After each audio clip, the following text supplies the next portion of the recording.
Nobody gives respect for free. No matter how kind you are, someone will still dismiss you. No matter how hard you work, someone with less effort will get more credit. That's not a flaw in the system. That's the system. But those who understand how respect is actually earned, they stop begging for it. And those who stop begging for it, they start commanding it. This is a power most people never figure out. This is the psychology of respect. The psychology of respect is born when people stop trying to be liked and start becoming someone worth noticing. Others chase approval, but you build presence from patience. It's the kind of mastery that doesn't announce itself. It moves quietly, it builds slowly, it hits completely. While others perform for validation, you position yourself for influence. While they shrink in the room, you own it without saying a word. While they exhaust themselves seeking approval, you attract it like gravity. Most people want to be respected. You're about to learn how to be impossible to ignore. But before we go deep, let me be completely honest with you. This knowledge is for building yourself, not for destroying others. Use it to become someone worth respecting, not to manipulate people who trust you. The goal is to understand how respect works in the real world, not to weaponize it against the innocent. Today, you'll discover the 9 brutal lessons that separate the people who get respected from the people who get overlooked, the ones who lead from the ones who follow, the ones who get called first from the ones who never get called at all. Now, I want you to drop this in the comments right now. I choose to become someone who commands respect, not someone who chases it. Now, let's unlock the psychology that powerful people already understand. Lesson 1: Mastering your reactions. You never let them see you shake. In a world full of people who explode at every inconvenience, your stillness is your superpower. When everyone else reacts, you respond, and that difference is everything. Machiavelli once said, "The first method for estimating the intelligence of a ruler is to look at the men he has around him." But before you can choose your circle, you have to master the one thing inside yourself: your reaction. Think about the people you respect the most, the ones you look up to, the ones whose opinions matter. What do they have in common? When things go wrong, they don't collapse. When someone challenges them, they don't crumble. When life hits them unexpectedly, they absorb it and they keep moving. That composure is not natural. That composure is trained.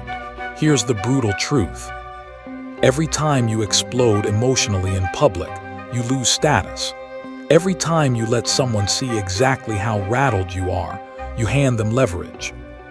Every time your face tells the whole story before your mouth even opens, you reveal a weakness that people, consciously or not, will use against you. Emotional reactivity is the single most visible signal of low emotional authority, and people pick up on it instantly. This doesn't mean suppressing everything and becoming a robot.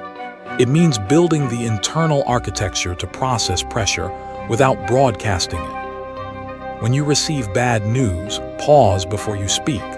When someone disrespects you, take a breath before you respond. When a situation catches you off guard, let your face stay neutral while your brain catches up. That moment of controlled stillness, that tiny pause between stimulus and response, that is where respect is built. Let's talk about what this looks like in real life. Your boss criticizes your work in front of colleagues. Most people either get visibly defensive or visibly crushed. Both responses kill credibility.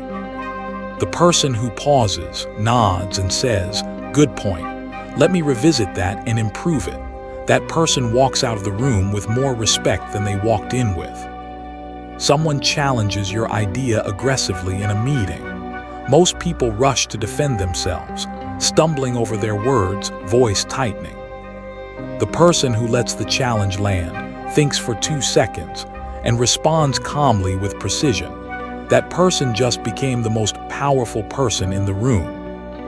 Your reaction is your brand, and you get to choose what that brand says about you. The deeper principle here is this: when you can't be rattled, you can't be controlled. People respect what they cannot destabilize. They are drawn to whoever seems unmoved by the chaos around them, because somewhere inside, they wish they could be that person too. Practice this. The next time something agitates you, do not immediately respond. Count 3 seconds in your head, let the moment pass, then speak. You will be shocked how different your words sound, how different people treat you, and how quickly your reputation in that room begins to shift. Emotional mastery is not weakness dressed up as patience.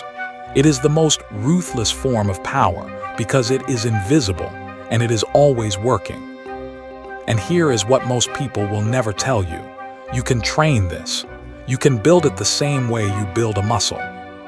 Every time you choose to pause instead of react, you make that neural pathway slightly stronger. Every time you absorb pressure without broadcasting it, you increase your capacity to absorb more the next time. The people you respect the most did not start out unshakable. They became unshakable through repetition, through failure, through choosing differently one moment at a time. And that is available to you starting right now, in this conversation, in the next difficult moment you encounter today. Lesson 2: Deliberate scarcity. You stop being available to everyone always. Respect follows rarity. The person who is present everywhere, accessible at all hours, eager to please every request, available to everyone at any moment, that person gets taken for granted. Every single time. Machiavelli understood this when he wrote that it is better to be feared than loved if you cannot be both, but above all, avoid being despised. And nothing invites contempt faster than making yourself too easy to access. Think about the things in life you value most. A watch that costs a fortune. A restaurant that books out months in advance. A person who you have to earn time with. Scarcity creates value. This is not a business principle. This is a human psychology principle. And it applies to how people perceive you just as much as it applies to luxury brands. When you make yourself endlessly available, people stop treating your time as valuable because you've shown them it isn't. When you respond to every message within seconds, drop everything when someone calls. Rearrange your entire schedule to accommodate last-minute requests. You train people to see you as a resource they can access without cost. And things with no cost carry no weight. Now, deliberate scarcity is not about being cold or playing games. It is not about ignoring people who genuinely need you. It is about being intentional with your attention. It is about understanding that your time, your focus, and your presence are finite and precious, and they should be treated that way, not just by others, but by you first. Here is what this looks like practically. You don't respond to every message the moment it arrives. You have hours in your day that are protected, dedicated to your own work and your own priorities. You don't say yes to every invitation, every favor, every request that comes your way. You have standards for what earns your time, and you maintain those standards consistently. When someone has to wait for you, when they have to earn a slot in your schedule, when they know you're not just sitting there available for anyone who asks, they assign you a different kind of value.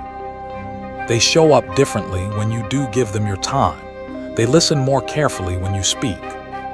They treat what you say with more weight because they know you don't say it to everyone. The paradox of availability is powerful. The more available you are, the less people value you. The more selective you are, the more people want to be around you. Think about the most respected figures in any industry. The mentor who only takes 3 mentees at a time. The consultant who has a 6-month wait list. The creative who turns down work that doesn't meet their standard. Their scarcity isn't a limitation. It is their signal. It tells the market exactly what kind of person they are, and the market responds accordingly. Start practicing this in small ways. Let a message breathe before you reply. Say no to one thing this week that you would have normally said yes to out of guilt. Protect one block of time each day that belongs entirely to you. Watch how people's behavior toward you shifts. Watch how your own sense of self-worth shifts. Deliberate scarcity is not arrogance. It is self-respect made visible, and people cannot help but respect someone who respects themselves first. Lesson 3: the power of silence. You speak less than everyone else in the room, and that alone makes you more powerful than almost everyone in the room. Machiavelli once wrote that it is a double pleasure to deceive the deceiver, but the man who speaks carefully never gives the deceiver anything to work with. Silence is one of the most misread signals in human interaction. Most people fill silence with noise because silence makes them uncomfortable. They talk to fill space, to seem engaged, to avoid awkward pauses, to prove they have something to say. But the person who is comfortable in silence, who does not feel the compulsive need to fill every gap with words, that person operates at a completely different level. When you speak less, several things happen simultaneously. First, every word you do say carries more weight. People lean in when you finally speak, because they have learned that your words are selected, not scattered. Second, you gather enormous amounts of information, while others are busy broadcasting theirs. You learn what people think, what they want, what they fear, what they're hiding, all while appearing perfectly calm. Third, silence in negotiation is one of the most powerful pressure tactics in existence. When someone makes an offer and you say nothing, just sit there, calm and steady, the silence fills with pressure, and people rush to fill that pressure themselves, often by improving their own offer without you saying a single word. Fourth, silence signals confidence. Nervous people talk too much. Secure people know when not to talk at all. The person who can sit in a room of noise and remain quiet while others scramble to fill the space. That person reads as the most confident person in the room, even if they have said nothing at all. Here is the practical exercise. In your next group conversation, speak half as much as you normally would. Ask one good question and then listen completely. Do not plan your response while someone is still talking. Actually hear what they're saying. Then respond from that place of genuine understanding. Notice how people start directing more of the conversation toward you. Notice how they start asking what you think. Notice how your quiet presence starts to anchor the room. The person who talks the most in the room is rarely the person who leaves with the most respect. It is the person who said the right thing at the right moment and then knew when to stop. Remember, silence is not emptiness. Silence is pressure, and pressure reveals character. When you can hold silence without flinching, you are telling the world something about yourself that no speech ever could. You are saying, I am comfortable here. I am comfortable in my own mind. I do not need noise to feel safe. And that signal, that quiet self-assurance, lands on people at a level they cannot fully articulate but will absolutely not forget. Lesson 4: unshakable follow-through. You say what you will do and then you do it, every single time, without exception, without excuse. Machiavelli once said, the promise given was a necessity of the past. The word broken is a necessity of the present. He understood something deeply human. People promise easily and deliver rarely. And that gap between what people say and what people do is where your reputation lies. Respect is built on a foundation of reliability. Not likability, not charm, not even talent. Reliability. The person who does what they say they will do, when they said they would do it. To the standard they committed to. That person becomes indispensable in every environment they enter. Think about it from the other side. Think about the people in your life who have consistently let you down, who made promises with complete sincerity and then disappeared when it mattered. How much do you respect them? How much weight do you give their words now? Very little. because their words have been devalued by their pattern of non-delivery. Now think about the person in your life who never promises lightly, who undercommits and overdelivers, who you have never once had to chase or follow up with, who simply does what they said they would do. How do you feel about that person? That is the feeling you want to create in everyone who interacts with you. Here is the brutal part of this lesson. You cannot fake reliability. You can say the right things. You can look the right way. You can make the right promises. But eventually the truth of your follow-through reveals itself. And once people have seen that you do not follow through, it takes a very long time and a very consistent pattern to rebuild that trust. The smarter strategy is to never break it in the first place. This means being ruthlessly honest about what you can actually commit to. It means saying, I cannot commit to that right now instead of yes, absolutely, no problem when you know it will be a problem. It means under-promising deliberately so that when you deliver, you always exceed expectations. It means treating your word as a contract, not a suggestion. Small follow-throughs matter as much as big ones. You said you would send that email. Send it. You said you would show up at 7. Be there at 6:50. You said you would look into something. Look into it and report back before they have to ask. These micro moments of reliability build a reputation so solid that when something genuinely big is at stake, people don't even question whether you'll deliver. They already know the answer. Outcome obsession paired with reliable follow-through is the most powerful professional combination in existence. It is how people go from being seen as competent to being seen as essential. And once you are essential, you do not have to chase respect. It finds you. Here is the deepest truth about follow-through. The world is genuinely full of people who mean well and deliver poorly. Full of people who had every intention of doing what they said and simply let life get in the way. Every time. That is the standard. That is what you are being compared against. Which means the bar for standing out is not as high as you think. Show up. Deliver. Consistently.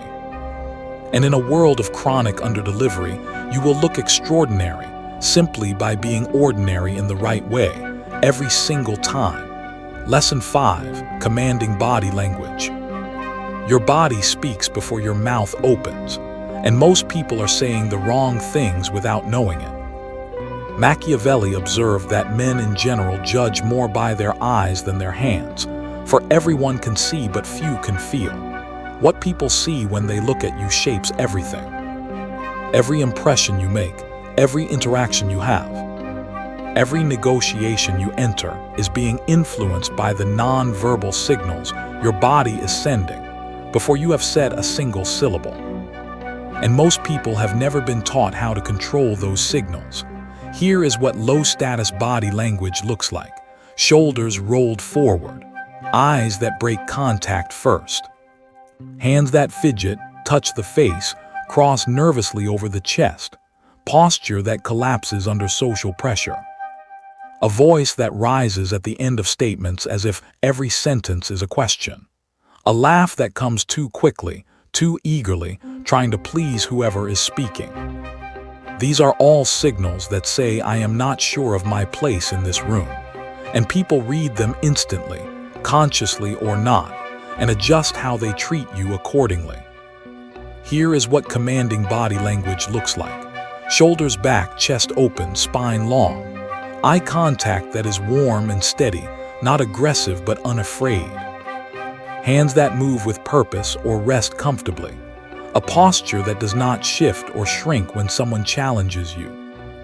A voice that lands with conviction, that does not rush, that lets silence exist at the end of a sentence. A stillness that reads as someone who is comfortable in their own skin, in any room, under any pressure. The good news is this is entirely learnable. Your body language is a habit, not a fixed feature of your personality.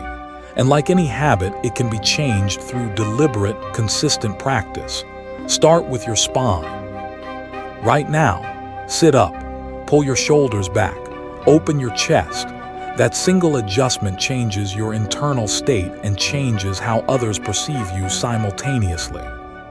Before you enter any room, stand for 30 seconds in an expanded posture. Feet shoulder width apart, shoulders back, head level. Your brain reads that posture as confidence and begins producing the neurochemistry to match it. When someone speaks to you, do not look away first. Hold the contact comfortably. Blink naturally. Smile when appropriate, but do not break first from anxiety. When you walk into a space, slow down by about 20%. Don't rush. Don't scramble. Move like someone who belongs there and has no reason to hurry. The cumulative effect of these adjustments is dramatic.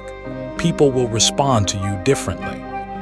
They will give you more space, more attention, more deference, without you saying anything different at all. Your body is your first argument. Make sure it is making the right one. Lesson 6. The willingness to walk away. The most powerful negotiating position in any situation is the genuine ability to leave. Not the threat of leaving. The actual, real, credible capacity to walk out the door and be completely fine. Machiavelli understood leverage. He wrote that a man who is used to acting in one way never changes. He must come to ruin when the times change. The man who cannot adapt, who cannot release what no longer serves him, who cannot walk away from what keeps him trapped, that man is always at the mercy of others. Most people stay in situations they should leave because they are afraid of the loss. They stay in negotiations past the point of dignity. They stay in relationships past the point of health. They stay in jobs, partnerships, and agreements long after those things stop serving them. Because the fear of losing what they have outweighs the cost of what staying is taking from them. And everyone around them can feel that desperation. Here is the uncomfortable truth. The moment you become unable to walk away from something, the person on the other side of that table has all the power. The employer who knows you need the job. The client who knows you need the contract. The person who knows you are afraid to lose the relationship. They do not even have to be consciously manipulative. The dynamic simply shifts. Your desperation becomes their leverage. The solution is not to pretend you don't care about things. It is to build your life in a way where you have real options, real alternatives, real capacity to survive and thrive without any single outcome. In business, this means having multiple clients so no single client owns you. Having savings so no single employer can hold your livelihood hostage. Having skills that are transferable so no single industry can trap you. In relationships, it means knowing your own value well enough that you do not accept treatment that diminishes you. Because you know that being alone is infinitely better than being disrespected. The moment you develop this, something shifts in how you carry yourself. You stop negotiating from fear. You start negotiating from strength, and people feel that shift. They sense it in your tone, in your posture, in the way you speak. The person who can walk away is always the most powerful person in the room, even if they never do. And here is the thing most people miss. You do not have to actually walk away for the dynamic to change. You just have to be the kind of person who genuinely could. That energy is detectable. People sense it in the way you hold yourself, in the way you respond to pressure, in the way you speak when things are not going your way. Desperate people negotiate differently than free people, and everyone in the room knows the difference, even when no one says it out loud. Build your options, build your savings, build your skills, build your inner foundation, and then negotiate from that place. Every single time. Lesson 7, studied patience. You operate on a different timeline than everyone around you. While they want results today, you are building something that lasts for years. And that patience alone makes you dangerous. Machiavelli wrote, "Never was anything great achieved without danger." But what he understood beneath that is that the truly great things also were never achieved without time. And the willingness to move slower than the world demands is one of the rarest and most powerful forms of discipline. We live in a culture addicted to speed. Instant replies, overnight results, immediate gratification, rapid growth.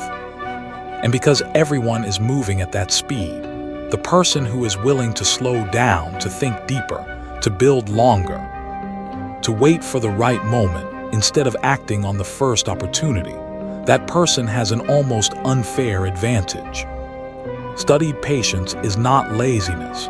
Studied patience is the understanding that timing is a weapon, and most people misuse it by always moving too fast. Think about how this plays out in real situations. The person who rushes to close a deal before it is ready versus the person who waits until all the conditions are right. The person who rushes to respond to an attack versus the person who waits until their response will actually land. The person who rushes to show their hand versus the person who holds it until the moment of maximum impact. In each case, the patient person wins. Not because they worked harder, but because they understood that the right action at the wrong time is still the wrong action. Patience also protects you from manipulation. Most manipulation is built on urgency. Act now. Decide today. You don't have time to think. The moment someone tries to rush your decision, that is the exact moment to slow down. The manufactured urgency is almost always a sign that they need you to decide before you have had time to think clearly. The patient person recognizes this tactic immediately and refuses to be moved by it. Building studied patience requires retraining your relationship with discomfort. Because waiting is uncomfortable. Not knowing is uncomfortable. Holding your position when everything in you wants to move is deeply uncomfortable. But the results that come to the patient person are categorically different from the results that come to the reactive one. Practice waiting one extra beat before every important decision. Give yourself a night before responding to anything emotionally charged. Give yourself a week before committing to anything major. Give yourself a year before judging whether a long-term investment is working. You will make better decisions, build better things, and earn deeper respect from everyone watching how you operate. Lesson 8. Strategic generosity. You give without keeping score, and that invisibly obligates everyone around you.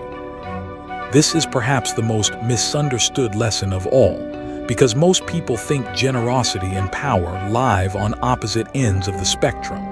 They do not. Deployed correctly, generosity is one of the most sophisticated power moves in existence. Machiavelli wrote about the prince who lavishes his own resources on others and eventually impoverishes himself. But he also acknowledged that the man who gives strategically, who helps others in ways that create loyalty rather than dependency, that man builds a network of invisible debts that never need to be called in publicly, because they are always being paid quietly. Here is the psychology underneath this. When someone does something genuinely valuable for you, you feel a natural pull to reciprocate. Not because they demanded it, but because human beings are wired for reciprocity. This is one of the deepest instincts in our social architecture. When you give someone something they genuinely needed, your time, your knowledge, a connection, a solution, an honest piece of advice, without any visible expectation of return, two things happen. First, they feel good about you, genuinely, naturally, authentically good. Second, they feel an invisible pull to return the value in some form, at some point, when the opportunity arises. Strategic generosity is about understanding this dynamic and giving with intention, not calculated giving that screams transaction. Genuine giving that is also deliberately aimed at the right people, at the right moments, in the right forms. The key distinction is this: you give without asking. but you give to people who are positioned to matter. You give knowledge that is actually useful to someone who can act on it. You give connections that are actually meaningful to someone who can benefit from them. You give time and attention to people who are building something real. You give opportunities to people who will actually execute on them. Over time, without ever explicitly tracking it, you become someone around whom value circulates. People remember that you helped them when you didn't have to. They tell others about you.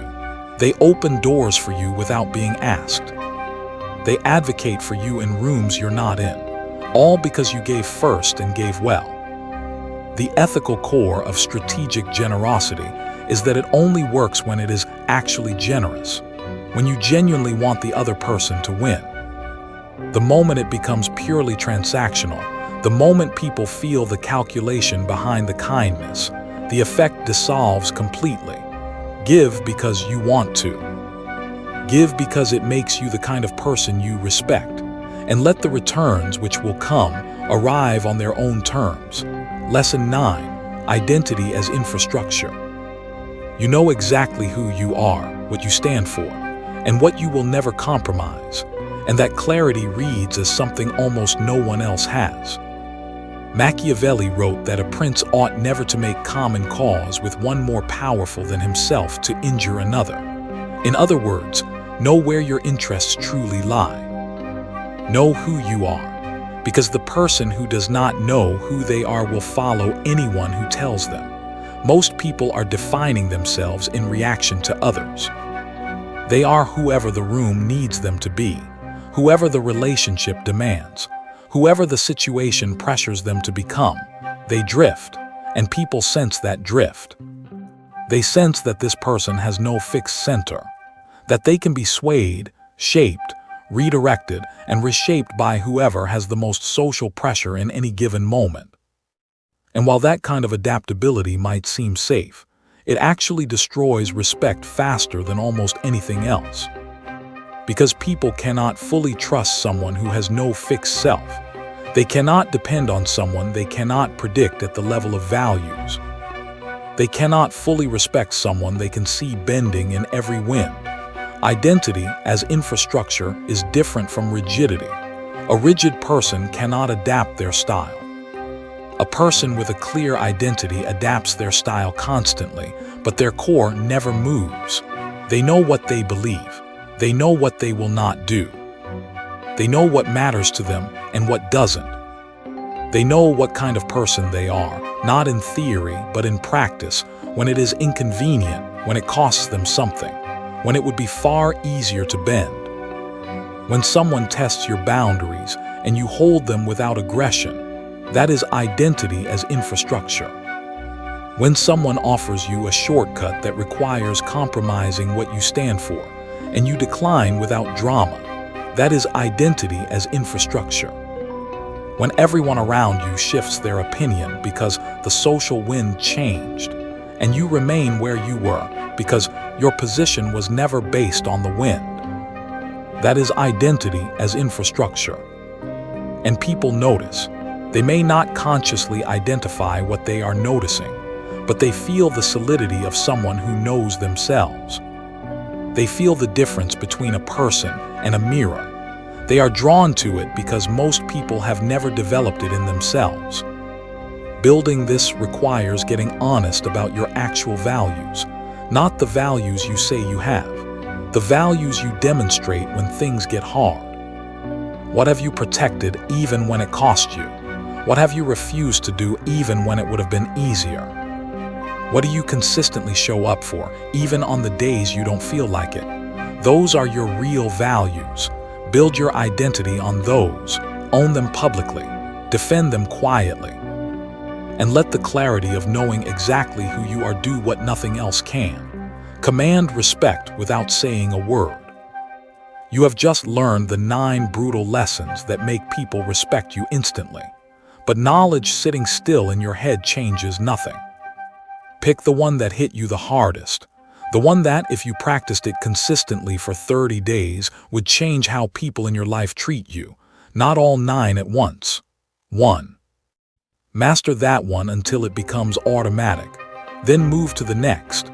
Notice what shifts. Notice how conversations change. Notice how people's eyes track you differently in a room. Notice how they speak to you, defer to you, seek you out. That is not luck. That is the result of someone who decided to build themselves into someone worth respecting. But carry this with you through every lesson, every practice, every situation. Respect that is built through manipulation fades the moment the manipulation is discovered. Respect that is built through genuine mastery, genuine reliability, genuine identity, that kind of respect compounds. It grows over time. It survives adversity. It follows you into every room you ever walk into for the rest of your life. The world will not hand you respect because you want it. It never has, and it never will. But the world cannot withhold respect from someone who has genuinely earned it, who has done the work, held the line, developed the presence, built the reliability, and shown up with full commitment to becoming something real. That is the person the room notices.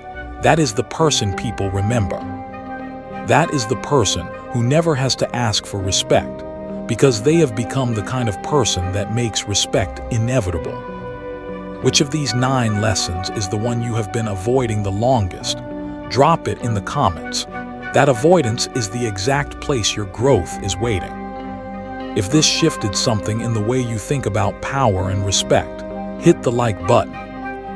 If you want more content that goes deep on psychology, strategy, and the real mechanics of human influence, subscribe and turn on the notification bell. Until next time, stay deliberate, stay grounded, and stay worth respecting.